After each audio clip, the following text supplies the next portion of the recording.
안녕하세요. 신동일 꿈발전소 3일 경제독립TV 본 방송을 시작하겠습니다. 발전소 스튜디오가 아니고 블루빅센 회사에 와 있습니다. 바로 그 박창선 대표님 마이라이프 인터뷰를 하기 위해서 왔는데요. 대표님 안녕하세요. 네, 안녕하세요. 네, 바쁘신데 시간 내서 감사합니다. 감사합니다. 저도 개인적으로 커피를 굉장히 좋아하는데 요즘 이제 커피 문화가 굉장히 대중화됐잖아요. 그래서 이런 한국의 커피 문화를 정말 선도하는 박 대표님, 저희가 사실 굉장히 이렇게 많으셨는데 저희 꿈발전소에서는 각 분야에서 영가 되신 분을 사실은 인터뷰하는 게 저희가 모토라서 정말 그 박 대표님이 그런 분이시더라고요. 저희가 오늘 커피에 대해서 좀 제대로 배워보는 시간을 갖고 또 박 대표님께서 굉장히 좀 드라마틱한 삶을 살아오신 거라는데 그 얘기도 좀 들어보는 시간을 갖도록 하겠습니다. 먼저 그 블루빅센이라고 회사 어떤 회사인지 좀 간략하게 소개 부탁드리겠습니다. 저희 회사는 커피 전문 회사인데 일반 소비자들한테 좀 낯설 거예요. 저희는 B2C를 하거나 프랜차이즈를 하는 회사가 아니라 B2B를 주로 영위하고 있는 회사입니다. 그 커피 원산지에서 기술 개발, 커피 생두를 송출을 하고 있고 국내에서도 커피 농장을 기술 관리를 하고 있고요. 한국에 있는 로스팅 공장에서 원두를 로스팅을 해서 약 300여 군데 커피숍에 기술과 함께 공급을 하고 있고요. 또 별개로 교육, 컨텐츠 개발, 그리고 서적 출판, 심지어는 우리나라 바리스타 자격시험 문제 출제까지 전반적으로 커피 컨텐츠를 아우르는 모든 사업을 일을 하고 있습니다. 정말 다양한 그 일을 하는 회사인데 커피 회사인데 업력은 대략 한 어느 정도 되신? 제가 이 회사를 만들기 전에는 과학기술원에 있었거든요. 그래서 예. 실질적으로 회사가 설립돼서 운영한 지는 약 10년 정도 됐다고 보시면 됩니다. 그렇군요. 그 이제 커피가 좀 대중화되면서 과거에는 이제 뭐 맥심 커피, 믹스 커피 마시다가 이제는 뭐 아메리카노라든지 이렇게 커피 종류도 다양하게 변했잖아요. 그래서 이제 입맛이 한마디로 좀 더 이렇게 올라갔다고 해야 되나 이제 이렇게 되니까 아무래도 블루빅센 같이 좀 차별화된 커피 회사가 더 좀 두각을 나타내는 게 아닐까 이런 생각이 들거든요. 이번 시간에는 대표님의 마이라이프 인터뷰 시간이기 때문에 꿈발전소 마이라이프 7가지 컨텐츠 순서대로 한번 인터뷰를 해보도록 하겠습니다. 먼저 이제 현재의 나인데 지금 그러면 이제 현재의 나는 블루빅센하고 이런 걸 이제 설명을 해주셨고 두 번째가 꿈인데 대표님은 한 20, 30대 그 시절 학창 시절부터 거슬러 나가서 좀 어린 시절은 좀 어떠셨어요? 어린 시절은 다행히도 상당히 유복하게 지내왔고요. 저희 아버님이 국어국문학과를 졸업해서 고등학교 잡으시고 또 법원에서 일도 하시고 그 당시 70년대 생활로서는 나름대로 유복하게 그래서 만족스러운 유년기를 지내왔는데 불행하게도 청소년기에 아버님이 사업을 실패를 하셨어요. 그래서 고등학교도 검정고시로 마쳤는데 그때부터는 나름 제가 봤을 때 좀 굴곡의 삶이 시작되지 않았나 그렇게 생각합니다. 정말 그 초등학교, 중학교 참 어렵게 지내셨을 것 같고요. 어쨌든 이제 5월달 가정의 달인데 부모님이나 주변한테 좀 잘해야 되겠다는 생각을 들게 되네요. 저는 예. 부모님도 일찍 돌아가셨고 장인, 장모님도 안 계시거든요. 그래요? 네, 그래서 있는 어르신이 계시는 분들 보면은 오히려 많이 부러워요. 그렇구나. 예, 저도 이제 결혼한 22년 차 넘어가고 있는데, 시골에서 포도 농사를 장모님 지으세요. 그래서, 좀 이렇게 바쁘지만 장모님 바쁜 일손을 좀 도와드리도록 해야 될 것 같다는 생각이 드네요, 대표님. 커피를 입문하게 된 어떤 계기가 있으셨나요? 제가 대학에서는 경영학을 전공했어요. 예. 그리고 졸업 후 첫 직장으로는 증권회사에서 증권맨으로 생활을 했었거든요. 그때 나름대로 회의를 좀 가졌던 게 수치를 가지고 씨름하는 거 평생 같이 하기 좀 어려울 것 같고 그리고 뭔가 향기 나는 직업을 찾고 싶었는데 향기 나는 직업이면은 와인 아니면 커피인데 와인보다는 커피에 더 관심이 끌리고 그래서 과감하게 30대 중반에 이직을 결심했고 그때 커피 기술자로 첫걸음을 해외에서 내딛기 시작했죠. 그렇게 좀 인생의 어떤 직장을 바꾼다는 게 쉬운 결정은 아니셨을 텐데, 정말 부럽기도 하고, 그런 결정할 때 뭐 이렇게 고민이나 뭐 여러 가지 그런 건 사실 이직을 결심했을 때 고민은 별로 없었어요. 그때는 아직 젊은 나이여서 나름대로 증권회사 재직 시절에 연봉도 꽤 괜찮았고 부수입도 투자 수익도 나쁘지 않았고 그래서 저는 죽을 때까지 계속 이렇게 돈을 잘 벌 줄 알았어요. 내가 하고 싶은 일을 해도 돈을 버는 거에는 크게 구애를 받지 않으리라고 생각했었는데 사실 그때 20대, 30대 때 치밀하게 생각을 하지 못했던 부분도 없지 않아 있었고요. 그래서 그 당시에는 고민을 하지 않았는데 오히려 지내면서 이 길이 맞는 길인가 하는 재정적인 면에서는 살짝 고민이 되더라고요. 아, 그러면 이제 사업이라는 게 쉽지가 않으니까 굴곡도 있으셨고 초기에 자금이라든지 이런 게 막 어려움이 있으셨을 거 아닙니까? 그죠? 사실 저희 회사는 한 번도 자금난을 겪은 적은 없어요. 어. 정말 다행스럽게 회사 초창기서부터 그 국내에 이름 되면 알만한 대기업에 100톤 이상씩 원료를 공급하기 시작했거든요. 과학기술원에서도 커피 회사에 컨설팅을 많이 해줬고 뭐 임원분들께서 당신이 직접 커피 산지에서 프로듀싱을 하면은 믿고 납품받을 수 있겠다 해서 뭐 선결제를 받고 대기업에 납품도 하고 그랬기 때문에 운영하면서 자금난에 허덕여 본 적은 없고요. 그 대신 이제 수익성 부분에 대해서는 항상 고민을 하고. 네. 제가 자꾸 회사 얘기만 엿듣는 것 같은데 사실 이제 박창선 대표님의 마이 라이프북이기 때문에 이제 그 회사를 창업하게 된 계기까지 들어봤고 그 다음에 이제 꿈을 하나씩 성취해 가는 데 있어서 어려움도 있으셨을 테고 기쁜 일도 있으셨을 텐데 주로 해외 출장을 많이 다니셨다고 들었어요. 그거 좀 거기에 대해서 설명 주시면 에피소드라든지 어려움이라든지 굉장히 그런 게 있었던 것 같아요. 예전에는. 우리나라는 커피 자가 생산이 불가능한 나라이기 때문에 100% 원재료를 수입해야 되고 또 커피 생산국들은 뭐 유럽이나 미국 같은 선진국이 아니라 제3세계 국가에서 생산이 되고 있기 때문에 제가 주로 출장을 나가는 나라들은 뭐 남태평양 국가들, 동티모르나 아니면 아프리카 국가들 이런 나라들에 많이 치중돼 있고요. 그러다 보니까 해외 활동에 그 난관에 봉착한 적은 많이 있죠. 예를 들면은 동티모르 같은 경우는 외국인이 C 비자 발급이 30일 체류 비자가 나오는데 사실 커피 산지에서 커피를 생산하고 프로듀싱을 하다 보면 한 달은 금방 가거든요. 그러면은 비자 연장을 해야 되는데 아직 전산화돼 있지 않는 제3세계에서 비자 연장은 사실 많이 어려워요. 그러다 보면은 어쩔 수 없이 불법 체류자로 있게 돼요. 지금은 불가능합니다만 약 10년 전만 해도 동티모르 정도의 국가 나올 때 이미그레이션 센터에 50불 정도로 해결하고 나올 수가 있었거든요. 그래서 그런 에피소드도 있고 그리고 아프리카 같은 경우는 아직 내전 중에 있는 나라가 많아서 반군한테 끌려간 적도 있고 그리고 제가 부룬디에 있을 때는 총동 군인한테 한번 끌려간 적이 있었어요. 나중에 그 친구가 나를 끌고 간 이유가 좀 당황스럽더라고요. 그 당시 미국의 생산 업자하고 같이 산책하고 있었는데 아프리카도 미국은 좀 숭배하는 경향이 있어요. 같이 갔던 생산자가 프로듀서가 여자였는데 그 군이 날 끌고 간 이유가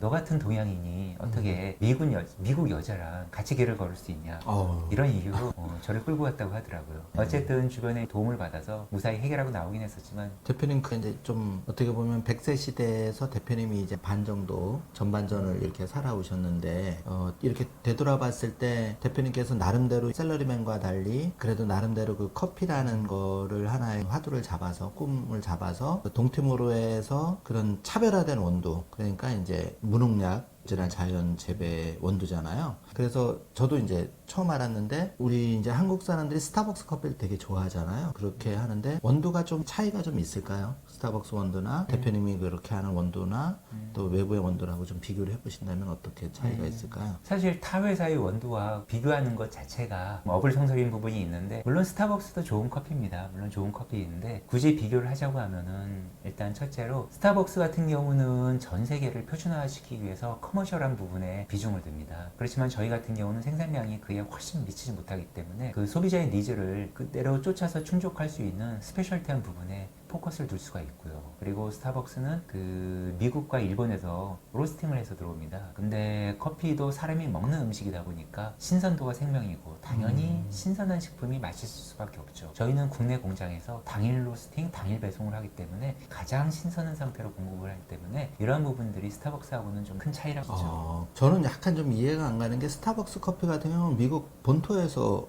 로스팅해서 넘어온다고 들었는데 그게 맞나요? 예전엔 그랬고요. 최근에는 일본에서 오고 있어요. 하지 않고 있어요. 그리고 좀 뭐 제가 완전 전문가는 아니지만 좀 다크한 무거운 그런 진한 맛이 많이 나는 것 같고 블루빅센 커피를 먹어봤을 때는 굉장히 드라이하고 깔끔한 맛이 난다고 할까? 그래서 사실 저희 장모님도 포도 농사하는데 되게 좋아하더라고요. 좋아하시더라고요. 이렇게 어쨌든 그거는 이제 다 이렇게 하는 그 사람마다 다른데 이제 제가 여쭤본 이유는 그 커피를 좋아하는 인구가 굉장히 많이 늘었어요. 그런데 이런 상황에서 통해서 우리가 이제 올바르게 좀 커피 문화를 제대로 잘 즐기고 이제 제대로 된 식재료, 커피도 하나의 원두가 중요할 텐데 그래서 대표님이 아무래도 생산하는 그런 동티모르 커피 원두가 아무래도 이런 콜드브루도 그렇고 차별화가 좀 되는 것 같아서 한번 궁금해서 개인적으로 궁금해서 여쭤본 거고요. 그러면 이제 이렇게 한 10여 년 좀 사업을 해오셨는데 앞으로의 대표님 좀 꿈은 어떤 게 있을까요? 사실 커피 비즈니스가 네.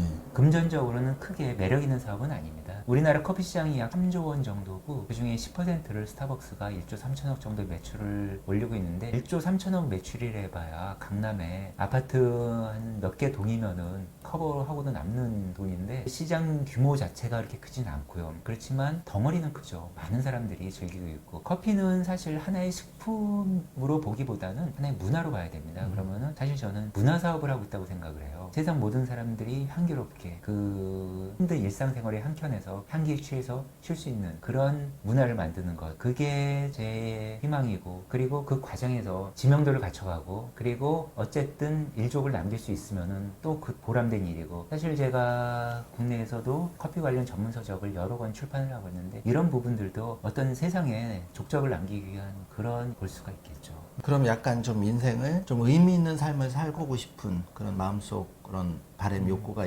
있고 그게 이제 꿈으로 발현이 돼서 지금까지 이제 올곧게 추진을 해오신 걸로 생각이 되는데 그럼 대표님 앞으로 남은 이제 50년도 계속 커피 관련 사업으로 해서 여기에 어떤 그 문화도 전파하고 이런 꿈을 가지고 계신 건가요? 그렇죠. 그 자고로 곡식을 핸들링하는 사람은 자손이 복을 받는다고 그래요. 커피도 곡식이다 보니까 내 대에서는 엄청난 부가 안 이루어지더라도 후손이 복을 받을 것 같고, 그리고 사람들이 내 아래에서 생산된 커피를 즐기면서 이야기를 나누고 또 거기서 다른 창조적인 발전이 이룰 수 있고, 그렇다면은 그 자체로도 증권회사에서 월급쟁이 생활하는 것보다는 나을 것 같고요. 그리고 현재 저희의 비즈니스가 사실 약간의 차별력을 갖고 있다 보니까 아직까지는 금전적인 어려움에 휘둘리지 않기 때문에 생활에서도 그다지 어려운 부분이 없고, 또 그보다 더 중요한 거, 하고 싶은 일을 한다는 거. 제가 여행을 정말 좋아하는데 바람의 자유를 가지고 모든 곳 날아갈 수 있다는 거, 그리고 돈만 가지고도 못 가는 곳을 그쪽에 전부 협력업체들이 있으니까 저는 어디든 갈 수 있다는 것, 이런 것들이 크게 보람을 고, 남은 인생은 계속 커피 일을 해도 더 나이 들어서 머리가 하얘지고 수염이 하얘졌을 때도 커피 향을 맡고 있으면 존경의 대상이 될 수 있을 것 같아서 저는 만족하고 있습니다. 저도 그 꿈발전소의 마일라이프 북에다가 우리 대표님을 이제 만난 지 1년 좀 넘는데 대표님 그 동티모르하고 이렇게 가실 때 한번 좀 따라가는 그런 꿈 목록을 좀 적어놨는데 이 현실로 만든 그 좀 앞당겨야 되겠다 이런 생각을 가지고 그 누구나 그런 마음을 가지고 있잖아요. 인생 한 번밖에 없는데 우리가 요즘은 여행을 뭐 이렇게 저기 정해진 루트로 여행을 가는 것보다 그 외국의 좀 오지 마을이라든지 정말 그런 체험을 해보고 싶은 욕구가 있는데 실제 그 동티모르 여기 지금 책에도 막 이렇게 나오는데 굉장히 이게 저기 뭐 인디아피고 뭐 그런데 좀 일반인들 입장에서는 전혀 좀 체험하기 어려운 그런 경험 같아요. 그 커피가 우리나라는 재배가 안 되니까 거기는 어떻게 커피를 재배를 하나요? 동티모르 같은 경우에. 각 나라마다 재배의 특수성은 다 다릅니다. 지금 좀 전에 펼쳐진 이 책은 인도 편인데 이 잡지 편집국장이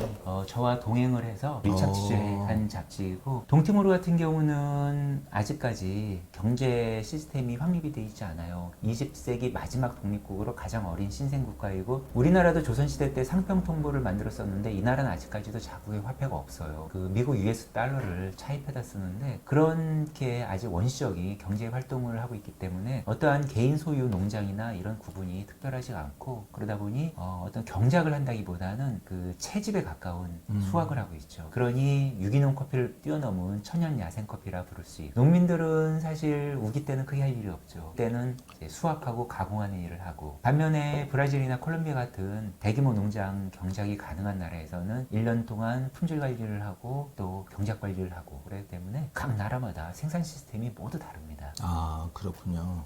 우리 대표님을 통해서 이제 앞으로 꿈발전소 회원과 이 사명경제독립 TV를 보시는 분들이 똑같은 커피 한 잔을 마시더라도 좀 역사를 알고 마시면 아무래도 음식도 더 맛있는 거잖아요. 네네. 내가 뭐 스토리를 알고 이렇게 여행을 하면 더 여행의 맛이 나듯이 커피도 좀 그렇지 않을까. 그래서 앞으로 이제 대표님 좀 자주 모셔서 우리 이제 그 시청자분님들의 그 댓글이나 피드백을 좀 보면서 저희가 좀 더 상세하게 알아가는 시간을 갖도록 하겠습니다. 이제 마이라이프북 인터뷰 중인데 이제 결국은 자신의 분야에서 좀 최고가 됐고 그런 상태에서 이제 저희가 중요하게 생각하는 건 경제 독립이거든요. 네. 샐러리맨들이 내일 출근하지 않으면 이제 목구정 포도청이라고 굉장히 경제적인 어려움을 당하고 그러는데 어떤 경제 독립에 대한 어떤 그런 부분은 대표님은 어떻게 생각하고 계십니까? 사실 제가 경제 독립에 관해서 생각을 하면은 은행 통장의 잔고보다는 저 자신의 컨텐츠가 경제 독립의 수단이라고 생각을 합니다. 어쨌든 국내에선 보기 드물게 커피 관련해서 생산 기술을 가지고 있고 그리고 그게 구현화돼서 지금 약 우리나라 3군데 잡지에 고정 칼럼을 쓰고 있고 4권의 책을 출판을 했고 그렇기 때문에 이러한 컨텐츠를 가지고 살아나가는 거는 그 기술 자체가 금전적으로 황금성이 있다고 생각하기 때문에 은행의 통장보다는 이러한 지적 자산을 좀 더 소중하게 생각을 하고 있고요. 정말 좋은 말씀 해주신 것 같아요. 그러니까 우리가 그 샐러리맨이나 급여 생활자도 물론 성실하고 열심히 일하지만 거기서 한 발 더 나아가서 우리가 자신만의 경쟁력을 좀 갖출 수 있으면 어떤 독보적인 존재가 되는 거고 그는 누구도 내가 이렇게 자유롭게 선택할 수 있는 여지가 더 크고 또 나를 필요로 하는 곳이 많으니까 돈이나 어떤 그런 거는 자연스럽게 따라오지 않을까. 그럼 평생 좀 경제적인 독립을 이룬 상태에서 하지 않을까 이런 생각이 들고요. 제가 듣기로는 대표님이 그 애널 리고 증권회사 계실 때도 이미 수십억의 재산을 만드셔서 들었는데 그 당시엔 사실 제가 IMF 이전에 직장 생활을 시작해서 국내 IMF가 터지면서 가장 먼저 혜택을 본 게 사실은 증권맨이었죠. 그 당시 종합주가지수가 1년 만에 뭐 500 밑으로 떨어졌던 것이 1000이 후딱 넘어가 버리고 당시 벤처 투자 붐이 일면서 앞에 IT자만 붙으면 주가가 3배, 4배씩 올라가던 그리고 증권가에서 애널리스트 몸값이 연봉이 2억 밑으로는 찾기 힘든 그런 시절이었기 때문에 사실 그 시절에 어느 정도 좀 돈을 벌어놓고 회사를 한 것은 맞습니다. 정말 굉장히 부럽습니다, 대표님. 최근에 이제 그 마이라이프 인터뷰 중이지만 굉장히 사회적인 이슈가 된 부분이 동학개미 운동이 요즘 뜨예요. 삼성전자 주식을 과거에 외국인이 지금 20일 뭐 한 달 넘게 팔고 있는데 그 개인이 18조 이상 막 그 외국인 매도 자금을 받아내는 이런 현상을 대표님이 과거에 경험을 해서 어떻게 좀 바라보시는지. 솔직히 말씀드려서 우리나라 전체적인 경제 활동을 봤을 때는 바람직한 현상이라고 볼 수 있는데 개인적으로 제 동생이나 형이 동학 개미 운동에 동참을 해서 삼성전자 주식을 산다 하면은 저는 좀 말리고 싶어요. 사실 여러 가지 기회 가치가 있는 투자 자산이 많고 그 중에서 주식은 가장 위험성이 큰 부류 중에 하나인데 실질적으로 삼성전자나 삼성전기 같은 우량주들은 길게 시간을 보고 그리고 인내를 가지고 기다려야 되는 종목인데 이러한 종목군으로 본다면은 굳이 삼성전자, 삼성전기가 아니더라도 조금 더 리스크를 해치할 수 있는 분들도 물어보면 많이 있을 수 있거든요. 그렇다면 증권시장에 몸을 담근다는 것은 사실은 이제 하이 리스크, 하이 리턴을 추구하는 건데 조금 더 포트폴리오를 구성해서 그 리스크를 조금 더 감당을 하더라도 좀 더 고수익을 쫓는 방안을 취하던가 아니면은 리스크를 많이 낮춰서 그 수익을 낮추는 방안을 취하든가 그냥 맹목적으로 우리 나라는 이 회사는 절대 망하지 않는 회사니까 무조건 가지고만 있으면 돈이 될 거야. 그러니 쌀 때 사둬야 돼. 하면 손해는 보지 않고 수익은 볼지라도 시장 수익률을 못 쫓아갈 상황도 있을 수 있거든요. 그래서 좀 더 다양한 포트폴리오로 눈을 좀 돌리라고 저는 그렇게 조언을 하고 싶어요. 역시 그 애널리스트 출신이시다 보니까 예리한 그 말씀이신 것 같고요. 이제 이렇게 간단하게 여쭤보고 싶은데 동학개미 분들이 이제 관심을 많이 가지는 게 삼성전자 등 그런 주식이고 미국의 이제 글로벌 우량 주식 중에는 뭐 마이크로소프트나 아마존이 있는데 만약에 대표님 개인이시라면 아마존하고 삼성전자 주식이 있으면 투자 비중이랄까 또 이런 거를 좀 어떤 식으로 가져가고 싶습니까? 만약에 똑같은 돈을 투자를 하신다면. 사실 이 부분은 굉장히 답변하기 어려운 부분인데 삼성전자나 아마존 같은 IT 기업하고는 투자의 포인트가 지금 미국 주식시장이 나스닥도 그렇고 다우지수도 그렇고 다시 그 코로나 이전으로 회복해서 연일 날아가고 있는 한국인데 이런 상황에 IT 기업 또 신성장 동력주들은 어느 정도 그 분석가의 입장에서 볼 때는 버블이 존재한다고 볼 수 있어요. 오늘 뉴스에도 나왔지만 테슬라 주가가 올해 들어서 몇 배가 올랐는데 사실 매출액으로 놓고 보면은 포드사나 이런 오래된 굴뚝 기업의 불과 10분의 1도 미치지 못하지만 주가는 몇십 배죠. 이제 이런 부분들은 설명하기가 조금 곤란한 부분인데 궁극적으로는 내재 가치 쫓아간다고 가정을 한다면은 당연히 삼성전자에 투자를 해야 되겠죠. 그리고 좀 더 기간을 짧게 보고 이슈를 쫓고 그리고 주식은 꿈을 먹고 사는 그런 존재라는 가정하에서는 당연히 아마존 같은 거를 쫓아야 돼요. 그렇기 때문에 사실 저한테 둘 중에 하나를 어느 걸 투자하겠냐고 하면은 솔직히 저는 둘 다 투자를 안 할 것 같아요. 네. 투자는 여러 가지 걸림돌이 있는 것들 뭐 네. 뉴스 지상에 많이 나오니까 알 수 있을 테고 아마존 같은 신성장 동력 IT 기업주들은 사실은 너무 많이 그러기 때문에 저는 한 템포 쉬는 그런 템포를 볼 것 같고 그래도 굳이 종목을 찾자 하면은 차라리 사람들이 소액 앞으로 성장할 수 있는 지금 스포트라이트를 받는 회사가 아니라 그런 회사를 찾는 쪽을 택할 것 같아요. 제가 대표님 말씀을 듣고 보니까 사실 저는 이제 꿈발전수 소장으로서 우리 시청자분께 조금이라도 투자 정보를 드리고 경제적인 독립을 우리 이렇게 최고의 전문가분들은 어떻게 생각할까 거기에 대해서 이제 조언을 드리기 위해서 마이라이프 인터뷰 중에서도 이렇게 여쭤본 건데 그런 것 같아요. 그러니까 이제 대표님 같은 경우에는 블루빅셀이라는 그 회사 세계에서 하나밖에 없는 차별화되는 회사를 더 이렇게 키우고 하나의 자식이잖아요. 그런데 집중하는 게 더 많은 수익 내지는 보람이 있는 거고 샐러리맨이나 이제 개인 입장에서는 어쨌든 노후 자금도 좀 준비를 하고 준비를 해야 되니까 분명한 거는 어떤 종목이 중요한 게 아니라 빨리 시작해서 좀 자산 배분을 해서 꾸준히 가야 되지 않을까 이제 그런 생각이 들고요. 그거는 이제 요즘 마무리하면 좋을 것 같고 마이라이프 인터뷰이기 때문에 이제 대표님께서 경제적인 독립을 쟁취하시고 앞으로 이제 약간 그 일회 공헌 우리가 한 번밖에 없는 삶인데 이렇게 이제 공헌하는 그런 관점에서는 대표님이 지금 추구하시는 목표가 있나요? 몸을 희생해서 나라를 구할 수 있는 그런 시국도 아니고 저는 문화 사업을 하고 있으니까 사람들의 그 삶을 좀 더 향기롭게 만들고 싶어요. 그래서 커피 하나를 가지고도 이 커피에서 녹아있는 문화를 전파하고 그리고 한 잔의 커피를 즐기면서 사람들이 평온을 찾고 휴식을 찾고 그리고 재창조의 시간을 가질 수 있고 그리고 이것도 먹는 음식이니까 몸에 좋은 세계적으로 유명한 아까 언급됐던 S회사 같은 경우는 그 로스팅을 강대전해서 나오는 아크릴 아마이드 성분 때문에 미국 법원에 제소도 돼 있는데 그런 대중적인 커피보다는 한 잔의 커피로서 행복을 찾을 수 있는 그런 커피로 제가 손에 뻗을 수 있는 사람들을 전부 행복하게 해줄 수 있다면은 그게 또 인류 공 그렇죠. 저도 개인적으로는 이제 스타벅스 다이어리를 과거에 좀 많이 관심을 가지고 있고 왜냐면 마이라이프를 만들기 위해서 보다 보니까 최근에도 이슈가 난 게 스타벅스가 커피도 마시지만 거기서 이제 여행백을 줬는데 그 캐리어 하나 이제 장만하시려고 어떤 분은 커피를 300잔 뭐 이렇게 시키신 분도 이슈화가 돼서 나온 적이 있는데 다 뭐 좋습니다. 그거는 각자의 그런 판단인데 이제 제가 드리고 싶은 얘기는 정말 그 본인이 뭔가 이렇게 조금 다른 관점에서 남들이 다 따라하는 것보다는 좀 된 거를 마치 블루빅센처럼 자기 일상에 좀 적용을 하면 좀 더 결과가 좋지 않을까 이런 생각이 좀 들었고요. 그런 의미에서 이제 우리 대표님 말씀하신 그런 차별화된 좀 뭐 시장상이 어떻더라도 내 소신을 지키고 차별화된 커피 기업으로 키우고자 하는 그런 게 정말 가슴에 와닿았고요. 앞으로 이제 대표님께서 좀 자주 모시고 그런 애널 출신이기 때문에 이제 투자에 대한 그것도 좀 들어보는 시간을 가질 거고요. 대표님은 이제 마지막으로 한 가지만 더 여쭤보고 싶은데 그래도 사업이든 뭐든 치열하게 좀 살아오셨는데 그 과정에 뭐 메모를 하거나 기록을 하거나 아니면 공부 습관 이런 게 좀 있을까요? 좀 나름대로. 사실 저는 일기를 씁니다.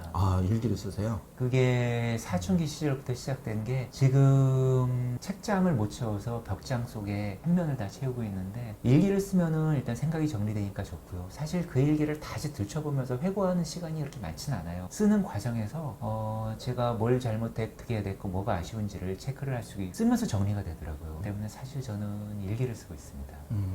일기를 그러면 종이에다 쓰시나요? 예, 그럼 그 일기장이 이제 사모님도 계신데 가득히 차가지고 저도 이제 초등학교 때부터 연필로 노트에 일기를 쓰기 시작해서 그거를 아직 버리지 않고 당연히 가지고 있는 있는데 군대 있을 때도 좀 적고 이렇게 하고 지금은 마일 적고 있는데 대표님 말씀에 공감하는 게 우리가 또 스마트폰에다가 뭘 기록을 하는 것보다는 종이에 직접 적으면 굉장히 애착도 가고 마음이 정말 더 차분해지는 것 같아요. 그리고 디지털이 물론 검색이나 이런 건 빠른 면은 있지만 사람이라는 삶이라는 건 결국 아날로그도 좀 접목이 돼야 그런 때 묻고 세월이 가면서 퇴색되는 그런 맛이 결국은 우리가 늙어가는 인생하고 좀 똑같지 않을까 그런 생각이 들어서 스타일도 좀 쓰시면서 이렇게 병행해서 하시면 우리의 그 마일라이프, 우리의 삶이 좀 더 풍성해지지 않을까 이런 생각을 해보고 있거든요. 정말 대표님 마일라이프 인터뷰는 이게 뭐 2, 30분 만에 끝날 거는 사실 아닌 것 같은데 너무 재밌는 사실도 이제 마일라이프 인터뷰는 여기서 마무리를 하고 다음 시간에는 커피를 좀 맛있게 마시기 위해서 A부터 Z까지 우리 박창선 대표님한테 직접 원부터 로스팅해서 한 잔의 커피를 내가 내려 마시기까지의 과정을 한번 좀 알아보는 시간을 갖도록 하겠습니다. 대표님 오늘 마일라이프 인터뷰에 응해 주셔서 정말 감사드립니다. 네, 감사드립니다.